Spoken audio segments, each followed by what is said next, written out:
Today, we're starting a brand new series on the decade of the 60s. These are the top 10 songs from the 1960s. This decade wasn't just about peace signs and protests. It gave us some of the most unforgettable songs in music history. Let's count down the tracks that helped shape a generation.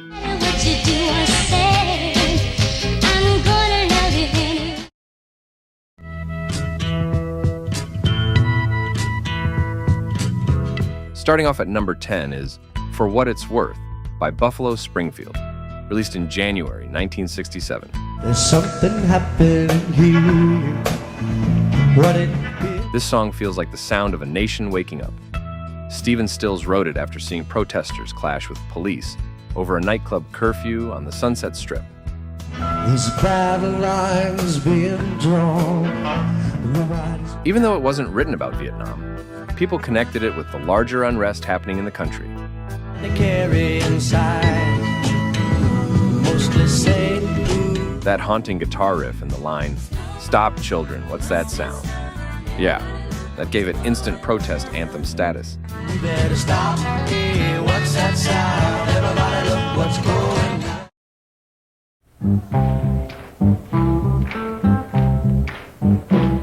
on. At number 9 is My Girl by The Temptations, released in December 1964.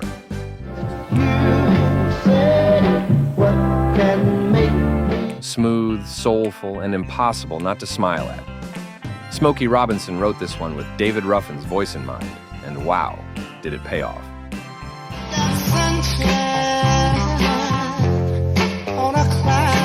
That bass line instantly recognizable. This was The Temptations' first #1 hit, and it helped define the Motown sound. Fun fact, it was recorded at Hitsville, USA in Detroit, where magic just seemed to happen regularly.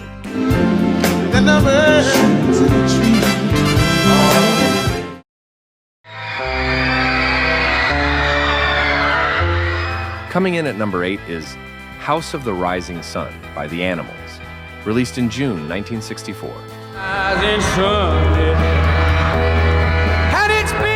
This one's got a dark, bluesy vibe. It's actually an old folk ballad that The Animals completely reimagined. Eric Burdon's raw vocals and Alan Price's haunting organ riff turned it into something unforgettable.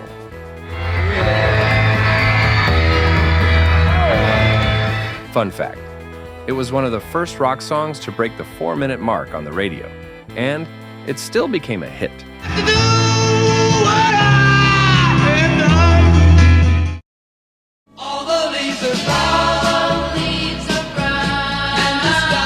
At number 7 is California Dreamin' by the Mamas and the Papas, released in December 1965.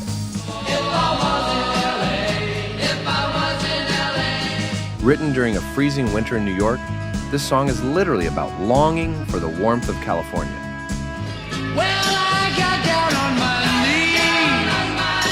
Michelle Phillips didn't even want to write it. She was just cold and tired. But John insisted, and now it's a classic.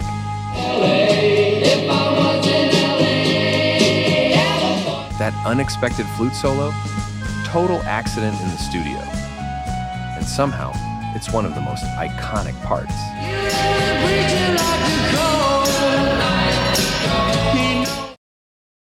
hello, darkness, my old friend. I've come. Number 6 is The Sound of Silence by Simon and Garfunkel, released in September 1965. Narrow streets of cobblestone. Originally released acoustically, it totally flopped.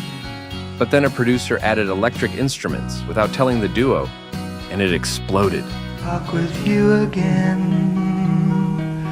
Because it. The song hit number 1, and suddenly Paul Simon and Art Garfunkel had a career. Narrow streets of cobblestone. The lyrics hit deep. Quiet alienation in a loud world. Definitely one of the most poetic songs of the decade. Take my arms that I might reach you. Before we jump into the top 5, take a second to drop a comment below. What's your favorite song from the 1960s? I'm genuinely curious and would love to hear what tracks meant the most to you. We've got a lot more coming your way in this new series, so stay tuned. Don't forget to like and subscribe so you don't miss what's next. Now, let's keep going.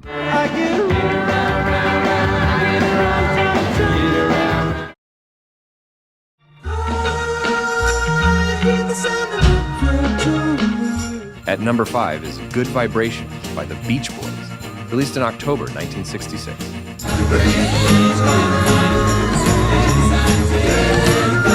Brian Wilson went all in on this one.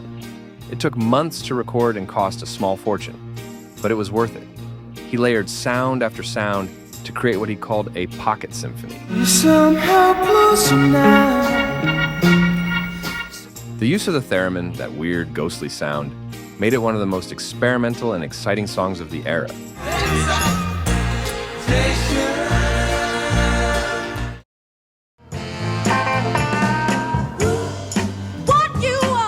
Number 4 is Respect by Aretha Franklin, released in April 1967.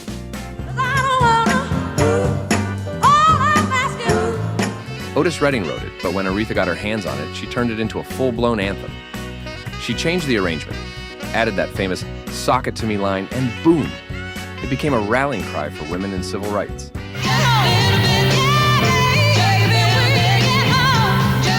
This was the moment Aretha became the queen of soul, no question.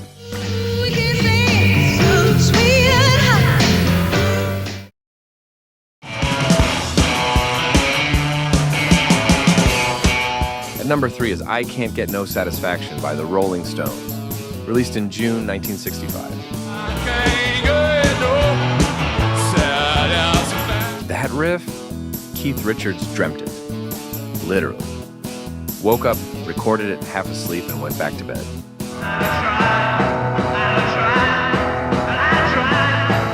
This song captured all the angst and frustration of the youth at the time, and it rocked. It became their first U.S. #1 hit and helped cement the Stones as rock legends.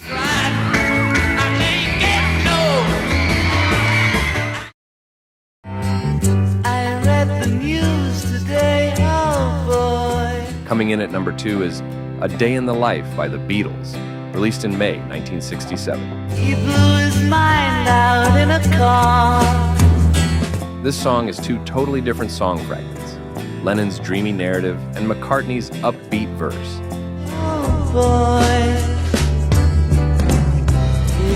Blended together in the most epic way. The final orchestral buildup feels like the world coming apart, and then that long piano chord, goosebumps. I had made the bus in seconds flat. It was the closing track on Sgt. Pepper's, and is often seen as their masterpiece.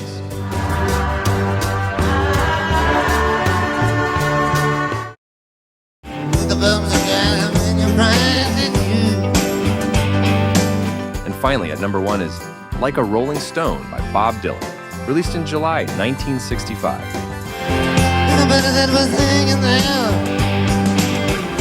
This wasn't just a song, it was a moment. Dylan was done with playing the polite folk singer. He plugged in, went electric, and told the world exactly how he felt, with a 6-minute song that had no chorus. All right, Miss Lonely, but you know you only used to get juice. Radio stations didn't want to play it, but fans couldn't get enough.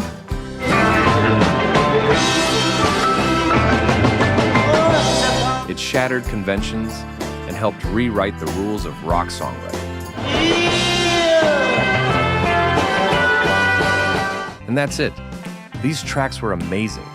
Defined a decade of great melodies and songs, proving that the 60s was a decade that will never be forgotten.